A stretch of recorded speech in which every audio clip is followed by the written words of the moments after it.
आ गया मुंडोता क्लासेस।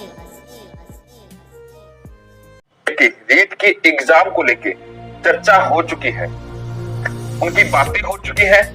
इस पे डेट आगे जानी चाहिए या सेम डेट को ही एग्जाम होना चाहिए। अगर डेट आगे जाती है तो किस तिथि में एग्जाम की स्थिति बन सकती है या 25 अप्रैल को ही एग्जाम हो सकती है। इस प्रकार के मुद्दे पे चर्चा हो चुकी है और उन्होंने अंतिम रूप से निर्णय भी ले चुके हैं। सरकार इसके बारे में कल शायद तक कल ऑफिशियली भी आप लोगों के बीच में इसके बारे में जानकारी से अवगत भी करा दिया जाएगा।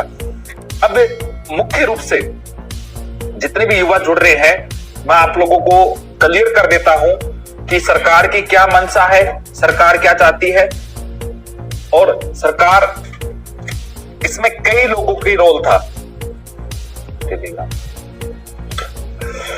इसमें बिल्कुल मैं ये मानता हूं कि आप लोगों को लग रहा था कि जैनियों का एक त्योहार है, उसके वजह से कहीं प्रभावित ना हो। हाँ, अब मैं आपको क्लियर कर देता हूं दोस्तों, आप लोग इंतजार कर रहे हैं इस बात को लेके कि क्या तैयारी करें या तैयारी से डिस्टर्ब हो रहे हैं। सब कई लोगों को ऐसा लगता है कि जैसे एग्जाम डेट आती है कि हम कुछ और तैयारी कर लेते, हमारे थोड़ा बहुत एक बार रिवीजन और हो जाता। आपकी तैयारी अच्छी है, फिर भी रीशफल के बारे में रतिराम जी मैं आऊंगा। आज जो चर्चा कर रहा हूँ वो रीट की एग्जाम की डेट को लेके आया हूँ और एग्जाम डेट को लेके सीएमओ में इस पे चर्चा हो चुकी है और उन्होंने 3 प्रभावी बातें भी रखी है। एक, आप लोगों को पता है आजकल जैन समाज का एक त्योहार को लेके चर्चा है। हालांकि एक बड़ी बात यह है कि महावीर जयंती को लेके वो भी युवा कूद रहा है जिसकी तैयारी नहीं थी, और वो युवा जिनको कभी महावीर जयंती का पता नहीं होता था, एग्जाम के महावीर जयंती के दिन पता होता था, वो भी युवा ये कह रहा है कि एग्जाम महावीर जयंती के दिन ना हो। लेकिन अब जो हम चर्चा कर रहे हैं एग्जाम, वहां पे 3 मुद्दों पे चर्चा हुई है। पहला महावीर जयंती का है, दूसरा ईडब्ल्यूएस को जो आरक्षण का देय किया गया है, आरक्षण की जो आयु सीमा में जो छूट दी गई थी उनमें कुछ तथ्यों में बदलाव किया गया था, उसकी वजह से कई लोगों के और फॉर्म आएंगे। और तीसरा एक कारण और है कोविड की जो परिस्थितियां हैं, वो तो सब कोविड वाला अलग बात है कि बाहरी राज्यों से भी आ रहे हैं, उनको क्वारंटाइन किया जा रहा है बिना कोई उनके, तो वो नेगेटिव रिपोर्ट लेके आ सकते, कोई बड़ा बात नहीं है। बट जो हम बात कह रहे हैं कोर्ट वाला भी आप चिंता ना करें, कोर्ट का भी प्रोसेस हमारे माइंड में है, हमारी टीम उसको देख रही है। एग्जाम की तिथि में बदलाव हो रहा है दोस्तों।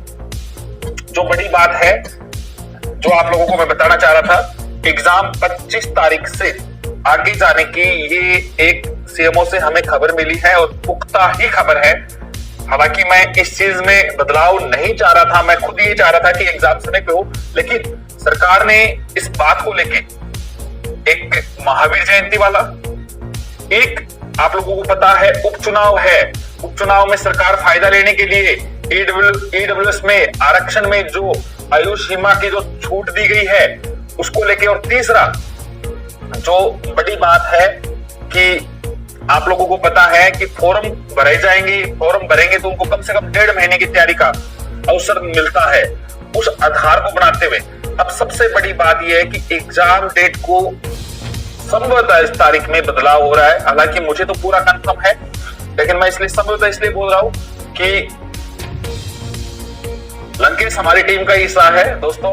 मैं कभी किसी की तैयारी डिस्टर्ब नहीं करना चाहता था, लेकिन अब पूरी पुख्ता है तो मैं चाहता हूं कि आप लोगों के सामने अवगत करा दूं। 2 एग्जाम में बदलाव हो सकते हैं, में बात बन सकती है जिसमें सबसे ज्यादा चर्चा हुई है। हाँ, एग्जाम डेट पोस्टपोन हो रही है दोस्तों, इसके बारे में लगभग अंतिम मोहर कल लग जाएगी, ऑफिशियल नोटिफिकेशन कल आ जाएगा, हो सकता है कल से परसों हो सकता है। इसमें बाकी आप अपनी तैयारी अनवरत रूप से जारी रखें क्योंकि डेट कोई ज्यादा आगे नहीं जा रही है दोस्तों, डेट में बदलाव नहीं है। अच्छा, अजय नैन जी कह रहे हैं एक बार जाने दीजिए, हम रोकने वाले नहीं हैं। जुलाई में आप जो कमेंट करें जुलाई का नहीं है, 26 जून शनिवार है, संभवतः, कंफर्म नहीं है, 3 डेट मैं आपको क्लियर नहीं कर रहा हूं, पहले मैं जो वो डेट क्लियर कर रहा हूं जिसमें संभवतः एग्जाम हो सकता है 26 जून को। लगभग इस पे चर्चा हुई है, सबसे ज्यादा 26 जून शनिवार भी पड़ रहा है उस दिन को। 26 जून को एग्जाम प्रस्तावित हो सकता है रीट का। रीट आगे जा रही है, ये कन्फर्म है, और 26 जून को संभवतः इसकी नई तिथि फाइनल हो सकती है। बाकी सारी अपडेट मेरे पास जो भी आएगी आप लोगों के सामने मैं रख दूंगा। इस जो तिथि जो फाइनल हो रही है, इसको लेके हमारे माननीय मुख्यमंत्री जी, इसके अलावा